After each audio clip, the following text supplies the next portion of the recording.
প্রণয়ের অমল কাব্য পর্ব সংখ্যা ৫৫। লেখক DRM সোহাগ। গল্প পাঠে আমি অরোরা ইসলাম। মায়েরা ভীত চোখে তাকিয়ে আছে ইরফানের দিকে।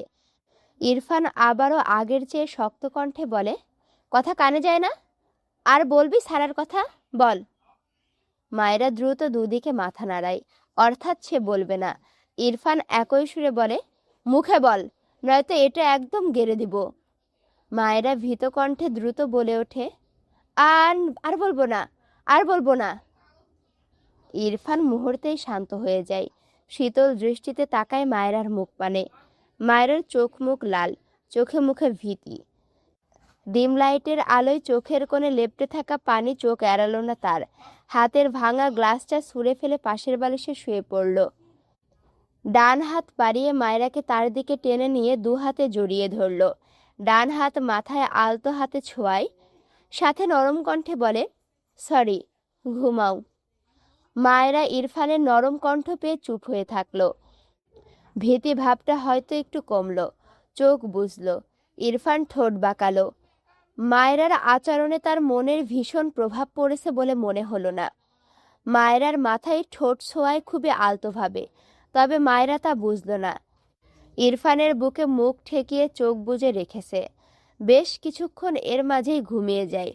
ইরফান মায়েরার ঘুমন্ত মুখটা তার বুক থেকে উঠিয়ে পাশের বালিশে রাখল। ডান হাত বাড়িয়ে মায়েরার ভেজা মুখটা মুছিয়ে দেয়। ভাবুক ভঙ্গিতে বলে, I am right, you are a really stupid girl, but it's okay, I have no problem. Shuddho দ্রুত পায়ে সিঁড়ি বেয়ে নেমে আসে। তারেক নওয়াজ বাসায় নেই। রুমা নওয়াজ ঘুমিয়েছিলেন। চিৎকার চেঁচামেচিতে উঠে গিয়েছে, কিন্তু ঘর থেকে বেরিয়ে দেখলেন ফাইজ এসে গিয়েছে। কথা না বাড়িয়ে ফাইজকে খেতে দিয়েছে।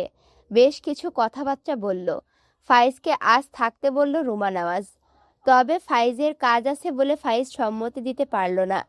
আরেকদিন আসবে বলে জানিয়েছে। ফারহা আর ইনায়া ঘরে গিয়েছে রেডি হতে। তারা খেয়েছে। শুদ্ধকে দেখে রুমা নওয়াজ শুদ্ধকে খেতে বসতে বলেন। শুদ্ধ ফাইজের পাশের চেয়ারটায় বসলো। ফাইজ ভাবলেশহীনভাবে খাবার খাচ্ছে। শুদ্ধ আর চোখে ফাইজের দিকে তাকালো। রুমা নওয়াজ শুদ্ধকে খাবার বেড়ে দিলে শুদ্ধ হেসে বলে, মামি তুমি খেয়েছো? রুমা নওয়াজ উত্তর করে, খেয়েছি। তোমার মাকে আনলে না কেন? ফুফু যে আনতে বলল। শুদ্ধ খাবার মাখাতে মাখাতে বলল, কালকে মাকে নিয়ে আসবো মামি। গ্র্যান্ডমা কোথায়? রুমা নওয়াজ গ্লাসে পানি ঢালতে ঢালতে বললেন, ঘুমিয়ে গিয়েছে, তোমরা আসতে ডাকতে বলেছে। আজ গ্র্যান্ডমাকে ডাক দিও না, কালকে মাকে নিয়ে আসবো। আমার কিছু কাজ আছে। আচ্ছা, কালকে সকাল সকাল এসো। এরপর ফাইজের দিকে চেয়ে বলে, ফাইজ, আব্বু একটু ভাত নাও। ফাইজ মাথা নিচু করেই ছোট করে বলল, আরে না আম্মু, পেট ভরে গিয়েছে। রুমা নওয়াজ আর কিছু বললেন না, রান্নাঘরের দিকে গেলেন। শুদ্ধ প্রথমবারের মুখের খাবার গিলতে নিয়ে ফাইজের দিকে তাকায়, অতঃপর গলা ঝেড়ে ডাকে, এই সোনা ভাই। ফাইজ তার মতো খাবারে ব্যস্ত, সে কিছুই শুনতে পায়নি। শুদ্ধ আবারও বলে, ফারহার জ্বর কমেনি? ফাইজ চোখ তুলে তাকিয়ে তার শাশুড়িকে না দেখে শুদ্ধর দিকে তাকায়। শুদ্ধ ফাইজের দিকে চেয়ে আসে। ফাইজ হঠাৎই বাঁ হাতে শুদ্ধর কলার ধরে দাঁতে দাঁত চেপে বলে, আর একবার যদি তোর মুখে আমার বোনের নাম নিতে শুনেছি, বিলিভ মি, তোকে আমি কি করব নিজেও জানি না। শুদ্ধ হেসে বলে, আমার ফারহা পাখি, এই যে নিলাম।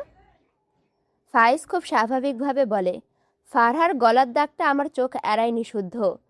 যে আমার বোনকে খুন করতে চাইছিল, তার সাথে আমার বোনকে বেঁধে দেওয়ার মতো ভাই আমি না।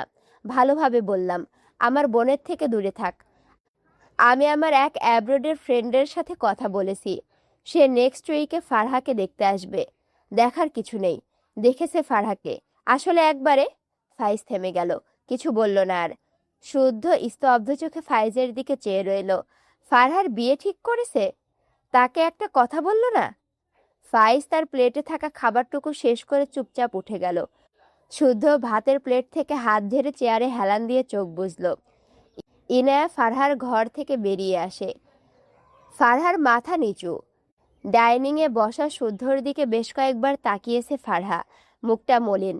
রুমা নাওয়াজ বেরিয়ে আসলে ফাইজ, ইনায়া, ফারহা, রুমা নাওয়াজ এর থেকে বিদায় নিয়ে বেরিয়ে যায়। শুদ্ধ সেভাবে চোখ বুজে থাকলো, একটু টুশব্দও করলো না।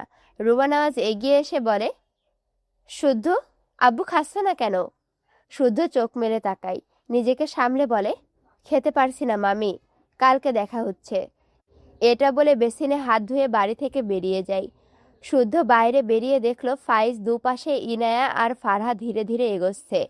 শুদ্ধ বড় বড় পা ফেলে এগিয়ে যায়। হঠাৎই ইনায়ার হাত ধরে টেনে নিয়ে যেতে যেতে বলে, আমার মা তোকে দেখতে চেয়েছে, আজকেই দেখতে চেয়েছে। ইনায়া শুদ্ধর পায়ের সাথে তাল মেলাতে পারে না। ফাইজ আর ফারহা দাঁড়িয়ে যায়। ইনায়া পিছে ফিরে ফাইজের দিকে তাকায়। ফাইজ তীক্ষ্ণ চোখে শুদ্ধর কাণ্ড দেখল। ইনায়ের দিকে চেয়ে ঠোঁট বাঁকিয়ে গলা উঁচিয়ে বলে, লিটল কুইন, তোমার ফুপির সাথে আজ থাকো, আমি তোমাকে আগামীকাল ভোরে গিয়ে নিয়ে আসব, ওকে? শুদ্ধ তার গাড়ির ডোর খুলে গম্ভীর গলায় ইনায়াকে বলে, বস। ইনায়া কি বলবে বুঝল না। ফাইজ নিজেই তাকে যেতে বলেছে, সেখানে সে কি বলবে? চুপচাপ গাড়িতে উঠে বসলো। শুদ্ধ শব্দ করে ডোর লাগিয়ে গটগটে পায়ে হেঁটে এসে ফাইজের সামনে দাঁড়ায়। কাউকে কল করে ফোন লাউডে দিয়ে দেয়। ফাইজ ফারহার হাত ধরে ভুরু কুঁচকে চেয়ে আছে শুদ্ধর দিকে। শুদ্ধ নত ফারহার পারে চেয়ে বাঁ হাতে ফোন ধরে আছে, ডান হাত প্যান্টের পকেটে। ফারহা মাথা নিচু করে একবার তাকিয়েছিল। শুদ্ধর সাথে চোখাচোখি হতেই ফারহা চোখ নামিয়ে নিয়েছে। শুদ্ধ একটু ঠোঁট বাঁকালো। ওপাশ থেকে কল রিসিভ করে কেউ বলে, হ্যাঁ বল। শুদ্ধ দৃষ্টি ঘুরিয়ে ফাইজের দিকে তাকায়, মৃদু হেসে বলে, ইনায়াকে নিয়ে আমাদের বাড়ি যাচ্ছি, তুইও চলে আয়। মামা সত্যি? ইনায়া কবে ওর বরকে ডিভোর্স দিবে মামা? আমার কিন্তু সহ্য হয় না। মন্ডায় চাই ওই খাইজ রে খুন করে ফেলাই। আমার আর ইনায়ের মাঝখানে আসছে। আমি জানি আমার ইনায়া এখনো পাক্কা ভার্জিন। ইনায়া আমাকে ছাড়া কারো কাছে নিজেকে বিলাইবে না, এই বিশ্বাস আমার আছে। কি রে, কথা বলিস না কেন? শুদ্ধ হেসে বলে, বললামই তো ইনায়াকে নিয়ে যাচ্ছি, তুই তুই আয় আমাদের বাসায়। কথাটা বলে লাইন কাটতে দেরি হলেও ফাইজের শুদ্ধর দিকে তেড়ে যেতে দেরি হয়নি। চিৎকার করে বলে, আমি তোকে খুন করে ফেলবো শুদ্ধ। শুদ্ধ ভাবলেশীন শার্টটা একটু উঁচিয়ে বলে, সেই গরম পড়ছে, চল এসিতে বসে মারামারি করি। ফাইজ শুদ্ধকে ধাক্কা দিয়ে দ্রুত পায়ে শুদ্ধর গাড়ি থেকে বেরিয়ে যায়।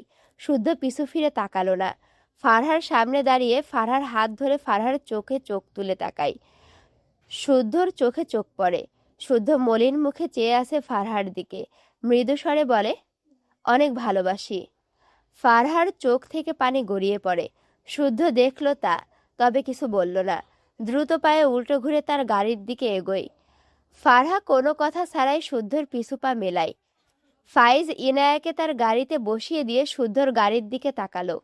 ফারহাকে শুদ্ধর দিকে যেতে দেখে সেদিকে পা বাড়িয়ে গলা উঁচিয়ে বলে, ফারহা, তুই শুদ্ধর সাথে যেতে চাস? ফারহার পা থেমে যায়।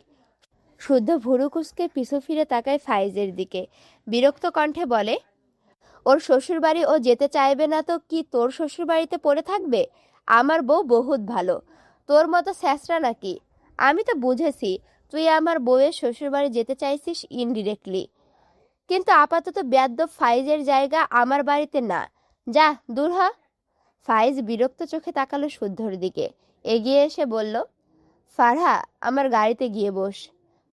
ফারহা নড়ল না, মাথা নিচু করেই দাঁড়িয়ে রইল।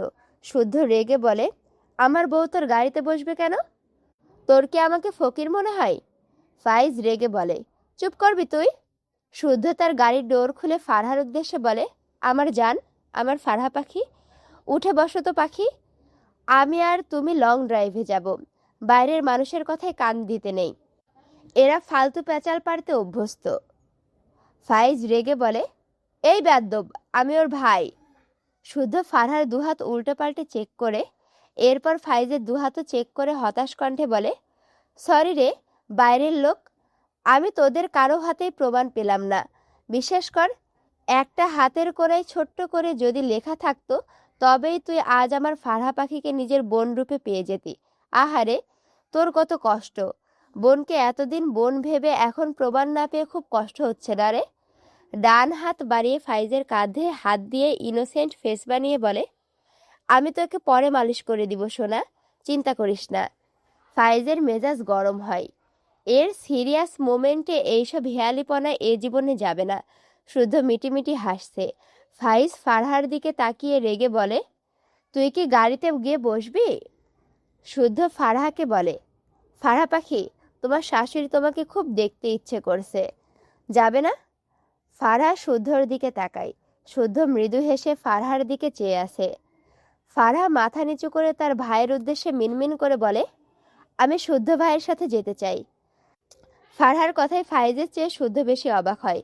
ফারহা তো এমন নয়, তেরামি করলো না কেন, রাজি হলো কেন? শুদ্ধর চোখে মুখে বিস্ময়। সে ভেবেছিল ফারহাকে জোর করেই নিয়ে যাবে, আরও অনেক কসরত করতে হবে। সেখানে ফারহা নিজেই যেতে চাইছে। শুদ্ধ বাড়ি অবাক হলো। ফাইজ উল্টো ঘুরে যেতে যেতে বলে, ওকে, আন্টির সাথে দেখা কর, আমি নিতে আসবো রাতেই, রাত 3টে বাজলেও নিতে আসবো। শুদ্ধ চোখ ছোট ছোট করে তাকালো, দাঁত কিরমির করে বিড়বিড় করে, শালা ভিলেন, তোমার জন্য আমিও ওয়েট করব, মালিশ করতে হবে তো নাকি? শুদ্ধ ফারহার দিকে চাইলে দেখলো ফারহা তার দিকেই চেয়ে আছে। শুদ্ধকে তাকাতে দেখে মেয়েটার চোখ নামিয়ে নেয়। শুদ্ধ মৃদু হেসে যে গলায় থাপ্পড় দিয়েছিল সেখানে আলতো হাত রেখে বলে, অনেক ব্যথা পেয়েছো পাখি? ফারহা চোখ তুলল না, মাথা নিচু রেখে নীরবে চোখের পানি ফেলে। দুঃখ মিশ্রিত অশ্রু শুদ্ধর হাতে এসে ঠেকে। শুদ্ধর হাত কাঁপলো কেন যেন, কিছু বলল না, মৃদুস্বরে বলে, গাড়িতে ওঠো পাখি। ফারহা ধীরে ধীরে উঠে বসল। শুদ্ধ ফারহার ব্যবহারে অবাক হয়। মেয়েটা এমন বাধ্য হয়ে গেল কেন? ভাবনা রেখে সেও ড্রাইভিংয়ের সিটে গিয়ে বসে। এরপর গাড়ি স্টার্ট দেয়। ফারহা সিটে মাথা এলিয়ে চোখ বুঝল। শুদ্ধ ঘাড় বাঁকিয়ে একবার ফারহার দিকে তাকাই, চোখে মুখে অসহায়ত্ব।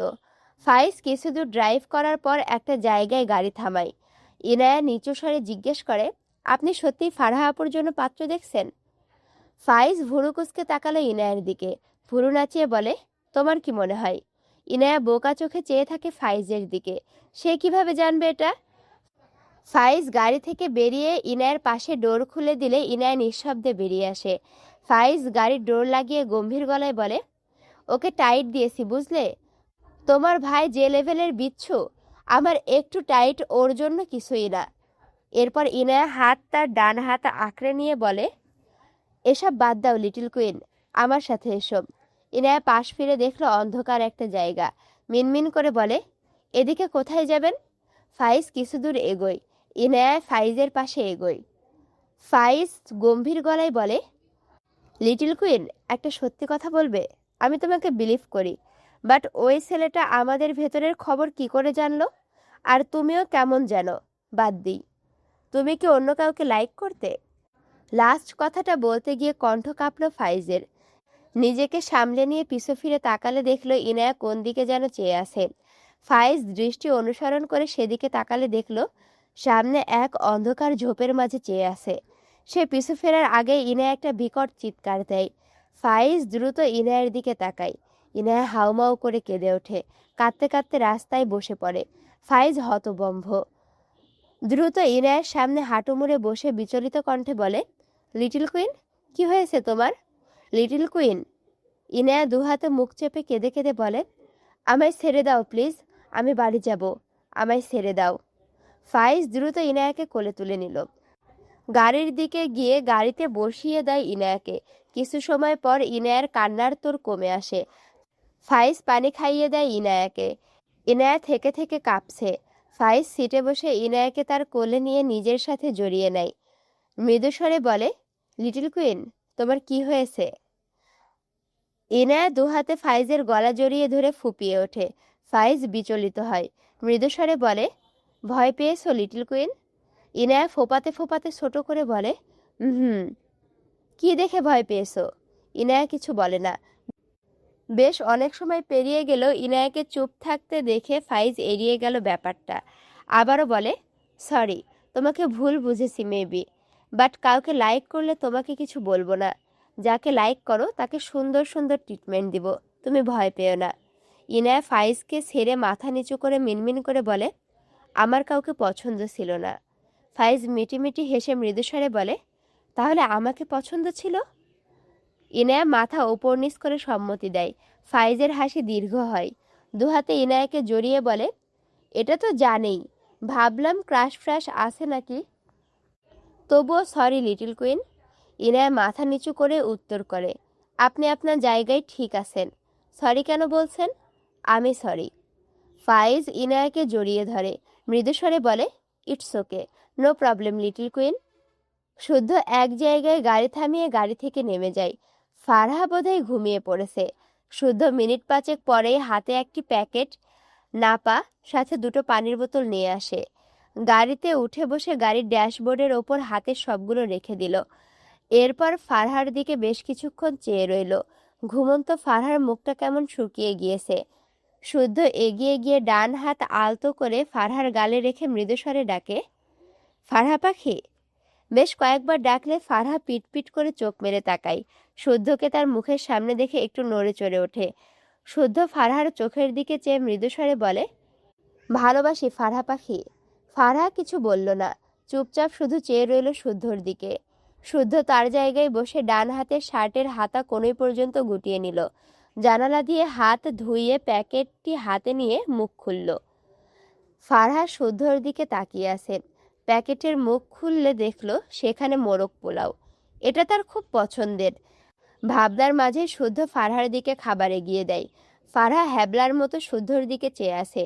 শুদ্ধ ভুরুকুসকে বলে, নাও। ফারহা চুপচাপ শুদ্ধর হাত থেকে খাবার নিল। শুদ্ধ প্রশান্তিময় হাসল। বেশ কিছু সময় নিয়ে শুদ্ধ ফারহাকে পুরোটা খাইয়ে দেয়। কখন যে সব খেয়ে নিয়েছে শুদ্ধকে দেখতে দেখতে সে খেয়ালই নেই মেয়েটার। শুদ্ধ পানি এগিয়ে দিলে ফারহা প্যাকেট ফাঁকা দেখে বলে, তুমি খেয়েছো? শুদ্ধ হাত ধুয়ে নিল। এরপর ওষুধের প্যাকেট থেকে ওষুধ ছিঁড়ে ফারহার দিকে এগিয়ে দিয়ে হেসে বলে, আমার ফারহা সুস্থ হলে তার হাতে খাবো। ফারহা বিনা বাক্যে শুদ্ধর হাত থেকে ওষুধ নিয়ে ওষুধটা খেয়ে নেয়। শুদ্ধর ফোনে কল আসে। শুদ্ধ পকেট থেকে ফোন বের করে কল রিসিভ করে। কানে ফোন নিয়ে বলে, আর 5 মিনিট বলেই কল কেটে গাড়ি স্টার্ট দেয়। 5 মিনিটের মাথায় শুদ্ধ এক জায়গায় গাড়ি থামায়। এরপর গাড়ি থেকে বেরিয়ে ফারহার পাশের ডোর খুলে দিয়ে মৃদুস্বরে বলে, এসো। ফারহা প্রশ্নাত্মক চোখে চেয়ে আসে শুদ্ধর দিকে। শুদ্ধ একটুখানি ঝুঁকে মৃদুস্বরে বলে, এসো ফারহা পাখি। ফারহা মাথা নিচু করে গাড়ি থেকে বেরোলে সামনে অন্তরা, নাসিম সহ আরও দুজন অপরিচিত ছেলেকে দেখে ভুরু কুঁচকে তাকায়। অন্তরা এগিয়ে এসে ফারহাকে জড়িয়ে ধরে বলে, কেমন আছিস? ফারহা মৃদুস্বরে উত্তর করে, ভালো। কিন্তু এরা সবাই এখানে কেন বুঝল না। শুদ্ধ ফারহার হাত তার হাতের মুঠোয় নিয়ে সামনে এগোয়। পাশাপাশি সবাই এগোয়, ফারহার জায়গাটা চিনল না।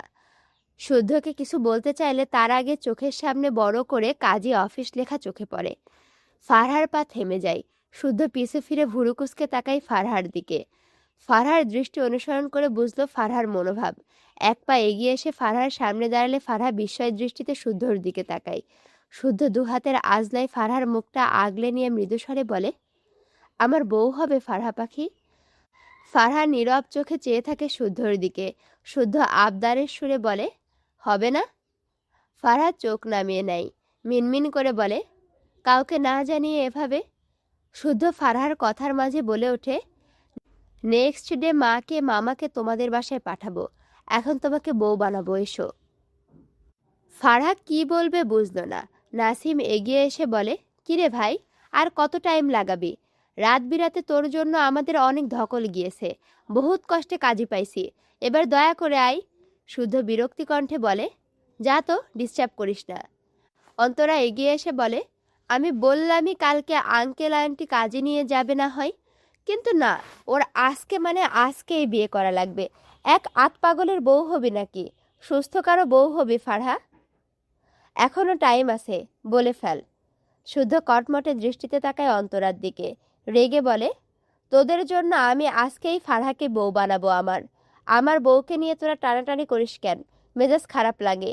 তাছাড়া আমার খুব ভালোই জানা আছে 1 সপ্তাহ লাগিয়ে বিয়ে করবে। এমনিতেই ফাইজের বাচ্চা ভিলেনি স্টার্ট করছে, ওর খবর তো আমি পরে করছি। কথাগুলো বলে ফারহার দিকে চেয়ে বলে, ফারহা পাখি প্লিজ তেরামি করো না, অমত করো না, এসো তুমি এসো। আগে বিয়ে তারপর কথা। কথাটা বলে ফারহার হাত ধরে টেনে নিয়ে যায়। ফারহা মাথা নিচু করে শুদ্ধর পাশে হাঁটে। চোখ জোড়ায় পানি চিকচিক করছে। ভেতরে গিয়ে শুদ্ধ একটা চেয়ারে বসলো। পাশের চেয়ারে ফারহা। শুদ্ধ হঠাৎ করে বসা থেকে দাঁড়িয়ে বলে, মাথার ওপর যে বিয়ের ওড়না থাকে ওটা কোথায় পাবো? শুদ্ধর কথায় নাসিম, অন্তরা সহ আরো দুজন ফ্রেন্ড ভস্ম করে দেওয়া চোখে শুদ্ধর দিকে চাইল। রাত 12টা বাজতে চলল। কত কষ্ট করে এক কাজই জোগাড় করেছে, আর এই বেয়াদব এখন তামাশা করবে। শুদ্ধ সবার দৃষ্টি দেখে মেকি হেসে বলে, জানি বরদের একটু একটু সুন্দরী লাগে, তোদের চোখ ঠিক কর। আমার বউ থাকতে তোরা এভাবে আমার বউয়ের হক নষ্ট করতে পারিস না। কথাটা বলে শুদ্ধ তার পরনের সাদা শার্টের বোতাম খুলতে লাগলো। সবাই শুদ্ধর দিকে চেয়ে আসে। শুদ্ধ তার পরনের শার্ট খুলে ফারহার মাথার ওপরে দিয়ে দেয়। এরপর বলে, এটাই বেশ সুন্দর লাগছে। এরপর ফারহার পাশে বসে কাজী সাহেবের উদ্দেশ্যে বলে, নিন এবার শুরু করুন। ফারহাদ চোখ ভেজা। শুদ্ধর কাণ্ডে অবাক না হয়ে পারল না। সকলে অদ্ভুত চোখে শুদ্ধর দিকে চেয়ে আছে। নাসিম, অন্তরা সহ তাদের দুজন ফ্রেন্ড শব্দ করে হেসে দিয়েছে। কাজী সাহেবও মিটিমিটি হাসছে। ফারহা লজ্জা পায়, কান্নামাখা চোখে শুদ্ধর দিকে তাকায়। শুদ্ধ সবার দিকে তাকিয়ে বলে, কি হলো? নাসিম হাসি থামিয়ে বলে, বউয়ের মাথার ওপর কিছু একটা দিতে গিয়ে তুই শার্টলেস হয়ে গেলি। তোর বউয়ের মাথায় তো হিজাব আছেই।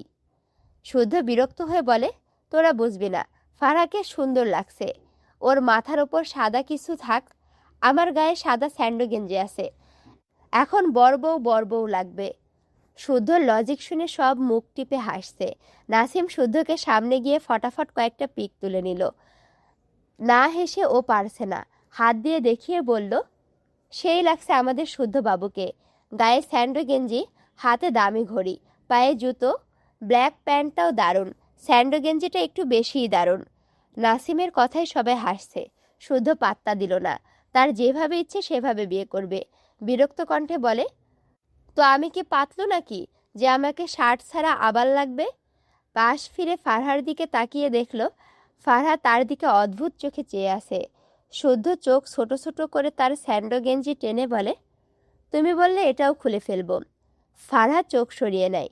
শুদ্ধ ভুরুকুসকে বলে, কান্না অফ করো ফারহা, বিয়ে করছি, কিডন্যাপ নয়।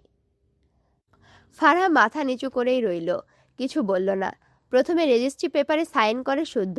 এরপর ফারহার দিকে এগিয়ে দিলে ফারহা ছলছলে দৃষ্টিতে শুদ্ধর দিকে তাকায়। শুদ্ধ আবদারের সুরে বলে, সরি, আর মারব না, প্লিজ আমার বউ হয়ে যাও। ফারহা চোখ সরিয়ে সাইন করার জায়গাটায় তাকায়। চোখ থেকে আবারও অশ্রু গড়িয়ে পড়ে। কাজী ফারহাকে দেখে সবার দিকে চেয়ে বলে, মেয়ে সেই থেকে কাঁদছে তো কাঁদছেই। তোমরা কি মেয়েকে তুলে এনে জোর করে বিয়ে করতে এনেছো? এরকম হলে আমি বিয়ে পড়াবো না। শুদ্ধ রেগে তাকায় কাজীর দিকে। টেবিলের ওপর একটা থাপ্পড় মেরে রেগে বলে, কাজী কাজীর মতো থাকবেন, নয়তো আমি পাজি হয়ে আপনার জন্য এখন পিস্তল কিনতে বেরোবো। কথাটা বলে হাত ঘড়িতে একবার সময় দেখলো, অতঃপর ভদ্রলোকটির দিকে চেয়ে বলে, 12টা বাজতে আর 8 মিনিট। যদি 12টা বেজেছে আমার বিয়ে পড়াতে, তাহলে আপনার ছেলেমেয়ের কপাল পুড়ল বলে। 12টার আগে বিয়ে পড়ানো শেষ করতে না পারলে আপনার কপাল খুলল বলে। আপনি কি নিজের মাথার খুলি উড়াবেন নাকি আমার বিয়ে পড়াবেন? শুদ্ধর ফ্রেন্ডরা সব মুখ চেপে হাসছে। কাজী সাহেব একটুও ভয় পেল না। শুদ্ধর কথাগুলো একদম সিরিয়াসভাবে বলেছে। কাজী মেকি হেসে বলে, হ্যাঁ হ্যাঁ পড়াচ্ছি বাবা। অতঃপর ফারহার দিকে তাকিয়ে বলে, দ্রুত সাইন করে দাও মা। ফারহা কলম হাতে নিয়ে বসে আছে। শুদ্ধ চোখ ছোট ছোট করে তাকিয়ে আছে ফারহার হাতের দিকে। প্রায় 2 মিনিট অপেক্ষা করলো। ফারহাকে একইভাবে বসে থাকতে দেখে মেজাজ খারাপ হলো। এর ভাই তাকে জ্বালায়, আবার এর তেরামি এই জন্মে তো ছুটবে না। রেগে ধমকে বলে, এই মেয়ে এই, এখানে তোমাকে তামাশা করতে এনেছি, সাইন করো। আর 1 মিনিট লেট করলে তোমার হাতের আঙুলি রাখবো না, বেয়াদব মেয়ে একটা। শুদ্ধ ধমকে ফারহা কেঁপে ওঠে। আবারও চোখ থেকে পানি গড়িয়ে পড়ে। শুদ্ধ ডান হাতে ফারহার গাল চেপে তার দিকে ফেরায়। দাঁতে দাঁত চেপে বলে, তুমি কি মার খেতে চাইছো ফারহা পাখি? তুমি চাইলে অবশ্যই আমি মারবো, কিন্তু সেটা 12টার পর। এখন সাইনটা করো চুপচাপ। কাজী সাহেব চোখ বড় বড় করে তাকায় শুদ্ধর দিকে। অন্তরা এগিয়ে এসে জোর করে শুদ্ধর হাত ছাড়িয়ে ফারহাকে তার পেটের সাথে জড়িয়ে ধরে বলে, তোর প্রবলেম কি শুদ্ধ? ভালোভাবে কথা বলতে পারিস না ওর সাথে? দুটো ভাই এক নায়েরই মাঝি, একজন রকেট তো আরেকজন প্লেন। শুদ্ধ রেগে বলে, বাইরে ওকে কি সুন্দর করে রাজি হতে বললাম বলতো, এখানে এসে আবার তেরামি করছে। ওকে সাইন করতে বল, নয়তো আরেকটা গালে মার খাবে ও এখন। অন্তরা ফারহার মুখে হাত বুলিয়ে বলে, সাইন করে দে বোন। দেখছিস তো শুদ্ধ কেমন রেগে যাচ্ছে। ফারহা আর চোখে শুদ্ধর দিকে তাকালে শুদ্ধর চোখে চোখ পড়লে শুদ্ধ জোর করে আরেকবার ধমকে বলে, সাইন করো। ফারহা আবারও কেঁপে ওঠে। নাসিম শুদ্ধর পিঠে একটা চাপ্পড় মেরে বলে, মাথা এত গরম হয় কেন, ঠান্ডা করো। শুদ্ধ ফোঁস করে শ্বাস ফেলে বলে, ও আমার বউ না হওয়া পর্যন্ত মাথা ঠান্ডা হচ্ছে না, ওকে সাইন করতে বল। নাসিম ফারহার পিছনে দাঁড়িয়ে বলে, ফারহা, তোমাদের রেজিস্ট্রির ব্যাপারে কাউকে বলবো না, বলার প্রয়োজনও নেই, কারণ আগামীকাল শুদ্ধর বাসা থেকে তোমাদের বাড়িতে যাবে বিয়ের কথা পাকা করতে, কিন্তু তোমার ফিউচারের বরের কথা সে আজ রাত পার করতে পারবে না। তোমাকে বউ না বানিয়ে তোমাকে তার নামে দলিল করে তবেই ঘুমাবে, বুঝেছো তো? এটার জন্য কোনো ঝামেলায় হবে না, সাইন করে নাও। ফারহা নাসিমের কথাগুলো মন দিয়ে শুনল, বা হাতে চোখের পানি মুছে নেয়, এরপর কাপা হাতে সাইন করে দেয়। শুদ্ধ কাজীর দিকে তাকিয়ে বলে, বিয়ে পড়ান। কাজী শুদ্ধর দিকে কেমন করে তাকিয়ে আছে। শুদ্ধ কাজীকে চুপ করে থাকতে দেখে রেগে বলে, আপনার কি খুলি উড়ানোর শখ জেগেছে? 5 মিনিট ওয়েট করুন। কথাটা বলে উঠে দাঁড়ালে কাজী দ্রুত কিছু পড়া শুরু করে। শুদ্ধ ঠোঁট বাঁকিয়ে হেসে আবারও চেয়ারে বসে পড়ে। ইসলামিকভাবে বিয়ে পড়ানো হয়ে গেলে শুদ্ধ ফারহার হাত ধরে বাইরে বেরিয়ে আসে। ফারহার মাথার ওপর থেকে শার্ট নিয়ে ফারহার সামনে দাঁড়িয়ে শার্ট পরতে থাকে। অন্তরা এগিয়ে এসে শুদ্ধর উদ্দেশ্যে বলে, আমার বোনকে আর যদি মেরেছিস বা বকেছিস তোর খবর আছে বলে দিলাম। শুদ্ধ শার্টের বোতাম লাগাতে লাগাতে ফারহার নত মুখ পানে চেয়ে মৃদুস্বরে বলে, কোনোটাই করব না, আদর করব শুধু। অন্তরা মুখ বাঁকিয়ে যেতে যেতে বলে, দেখে মারিস কিনা আর, আর একদিন শুনলে আমি ফারহার বাবার কাছে বিচার দিয়ে আসবো সোজা। শুদ্ধ বিরক্ত হলো, কিন্তু কিছু বলল না। সে ফারহার দিকে চেয়ে শার্টের সবগুলো বোতাম লাগালো, এরপর ফারহার হাত ধরে গাড়িতে গিয়ে বসে। প্রায় 10 মিনিট ড্রাইভ করে এক জায়গায় গাড়ি সাইড করে। ফারহা মাথা নিচু করে বসে আছে, একবারও তাকায়নি শুদ্ধর দিকে। শুদ্ধ ফারহার পাশের ডোর খুলে কিছু না বলে ফারহাকে কোলে তুলে নিল। ফারহা চোখ বড় বড় করে তাকায়, কিছু বলতে গিয়েও থেমে যায়, অভিমানে ঘিরে চুপ করে রইল। শুদ্ধ ফারহাকে কোলে নিয়ে হাঁটতে হাঁটতে মৃদু হেসে ফিসফিসিয়ে বলে, এই ফারহা বউ পাখি, আমি এখন থেকে অনুমতিবিহীন তোমাকে অনেক কিছু করার সার্টিফিকেট পেয়েছি জানো। ফারহার ভেতরটা কেমন কেঁপে উঠল, কিছু বলল না। চারপাশটা কেমন ফাঁকা।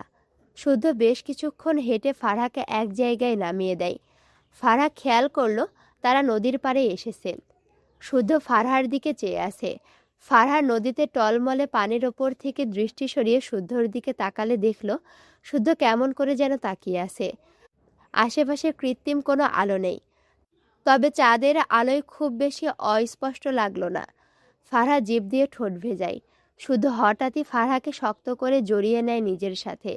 থেমে থেমে বলে, ফারহা পাখি, এখন তো আমার বউ, আমার তো বিলিভই হচ্ছে না। উফ, এত শান্তি কোথায় রাখে। ফারহা ঢোক গিলে। শুদ্ধ ফারহাকে ছেড়ে দাঁড়ায়। যে গালে থাপ্পড় দিয়েছে সে গালে অসংখ্য চুমু আঁকলো ছোট ছোট। কতবার যে সরি বলল। ফারহা শুদ্ধকে ঠেলে মাথা নিচু করে বলে, আর সরি বলতে হবে না। শুদ্ধ দুহাতে ফারহার গাল আঁকড়ে নিয়ে অসহায় কণ্ঠে বলে, তুমি রাগ করেছো ফারহা পাখি? আমি তোমায় হসপিটালে অনেক খুঁজেছিলাম। সরি, আর মারবো না, আর বকবও না। বিয়ের আগে তোমাকে চিনতাম না, ওসব ভুলে যাও। এখন আমার একমাত্র বউ তুমি। ফারহা অদ্ভুতভাবে তাকালো শুদ্ধর দিকে। বিয়ের আগে তাকে চিনতো না, এটা ভাবতে হবে। শুদ্ধ পকেট থেকে ফোন বের করে ফ্ল্যাশ জ্বালায়, এরপর ফারহার হিজাবটা খুলে দেয়। ফোনের ফ্ল্যাশ নিয়ে ফারহার গাল চেক করে, দাগ মুছে যায়নি এখনো। বা হাতে ফোন ধরে ডান হাতে গলায় হাত বুলিয়ে মৃদুস্বরে বলে, ব্যথা আছে? ফারহা মাথা নিচু করে দুদিকে মাথা নাড়ায়, অর্থাৎ নেই। শুদ্ধ ফোনের ফ্ল্যাশ অফ করে পকেটে রাখলো ফোন। ফারহা কিছু বোঝার আগেই শুদ্ধ ফারহাকে তার দিকে টেনে ফারহার গলায় ছোট ছোট চুমু আঁকে।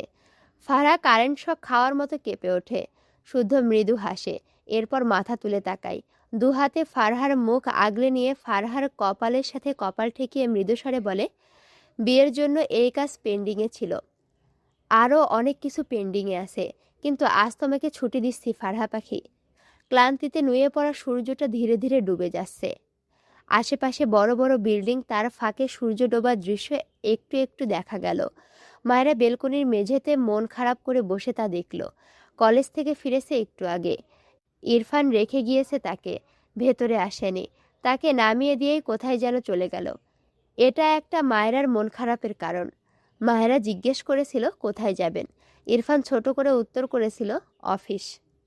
মায়েরা জড়তা কাটিয়ে খেতে আসতে বলায় ইরফান বিরক্ত কণ্ঠে বলে, নো নিড। গতকাল তো ইরফান তার সাথেই ছিল, তাহলে আজ কেন আসলো না? এটা একটা মন খারাপের কারণ। তার মন খারাপের পিছনে আরও একটা কারণ আছে।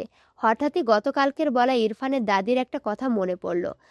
তার ছেলে নাকি এমন ঘটনা ঘটিয়েছিল, অর্থাৎ ছেলের বউ রেখে বাইরের মেয়েদের সাথে জড়িয়ে গিয়েছিল। যদি ইরফান এমন করে, এই ভাবনাটুকুই মেয়েটার মন তীব্রভাবে খারাপ করে দেয়। ভীষণ বিষণ্ণতা ঘিরে ধরে ছোট্ট মায়েরাকে। তার ওপর গতকাল রাতের ঘটনা নিয়ে মায়েরা ভীষণ আপসেট। ভাবনার মাঝে ঘরের ভেতর থেকে ইরফানের দাদির কণ্ঠ পেয়ে মায়েরা বেলকনির মেঝে থেকে উঠে ঘরে আসে।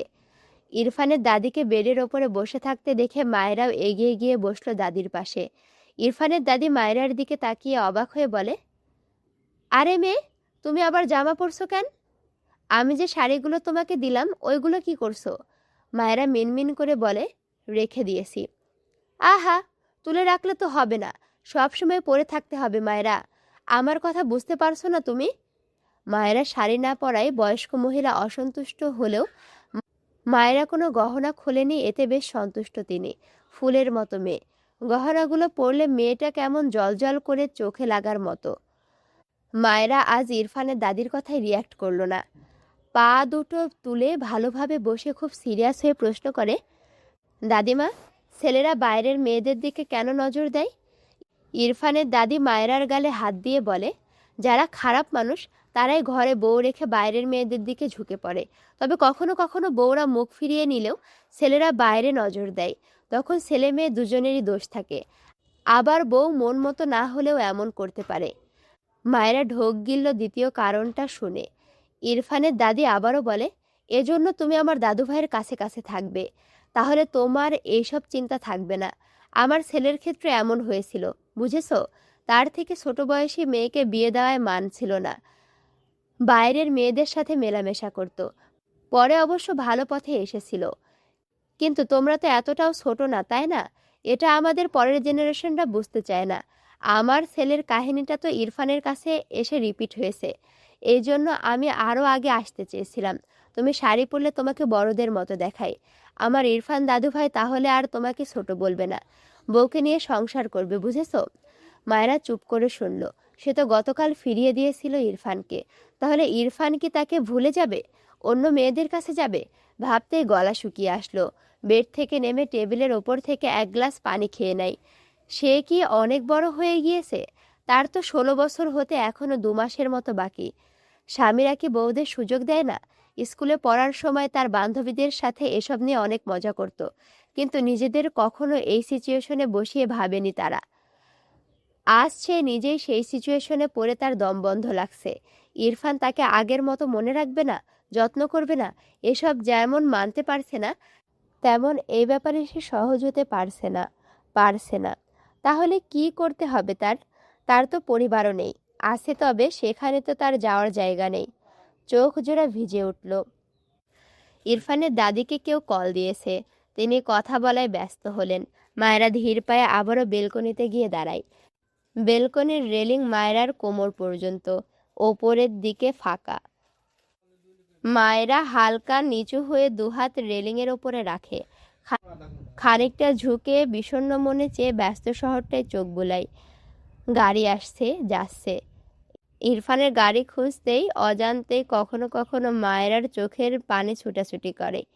মায়েরা এশার নামাজ পড়ে রাত 9টায় বেডের এক কোনায় হাঁটু মুড়ে বসেছে।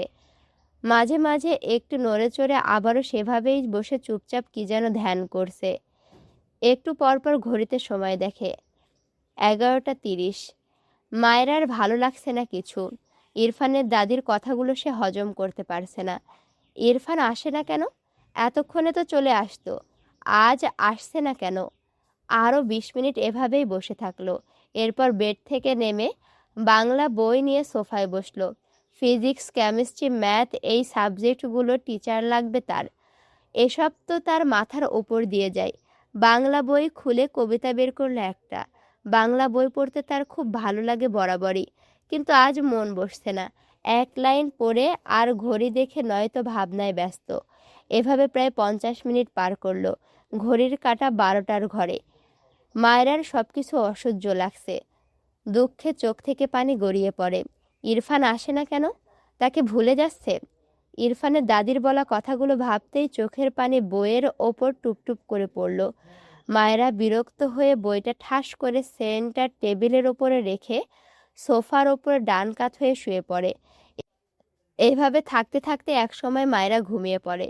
ঘড়ির কাঁটায় তখন রাত ১টা। ইরফান বাসার ভেতরে প্রবেশ করে। সিঁড়ি বেয়ে উপরে উঠতে নিলে তার গ্রান্ডমার কথাই থেমে যায়। দাদু ভাই, তোমার বউকে পছন্দ হয়েছে? ইরফান ভুরু কুঁচকে তাকায় তার দাদির দিকে। গম্ভীর গলায় বলে, নো। ইরফানের দাদি হেসে বলে, এত সুন্দর সারপ্রাইজ দিলাম, তবুও পছন্দ করলে না? ইরফান কিছু বলল না। মায়েরাকে যে তার গ্র্যান্ডমায়ের শাড়ি গহনা দিয়েছে, এটা সে মায়েরাকে দেখেই সে বুঝেছিল। সিঁড়ি বেয়ে ওপরে উঠতে উঠতে বলে, এসব ফালতু সারপ্রাইজ আর অ্যারেঞ্জ করবে না।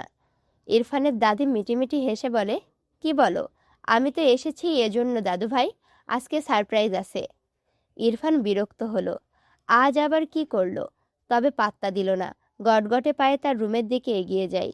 ইরফান তার ঘরে প্রবেশ করে। ভুরু কুঁচকে তাকায়। অন্ধকার ঘর। তার আজ লেট হয়েছে। মায়েরা হয়তো ঘুমিয়েছে, তবে মায়েরা তো জিরো লাইট জ্বালিয়ে রাখে। ইরফান উল্টো ঘুরে দরজা লক করে দেয়। এরপর ঘরের সব সুইচ অন করলো, কিন্তু আলো জ্বলে না। ইরফান একে একে প্রতিটা সুইচ অন করলে একটাও জ্বলে না। বিরক্ত হলো ছেলেটা। এমনিতেই কাজের চাপে মাথা হ্যাং হয়ে আছে, তার মধ্যে আরেক ঝামেলা। পকেট থেকে ফোন বের করে ফ্ল্যাশ অন করে। একটু একটু আওয়াজে মায়েরার ঘুম হালকা হয়।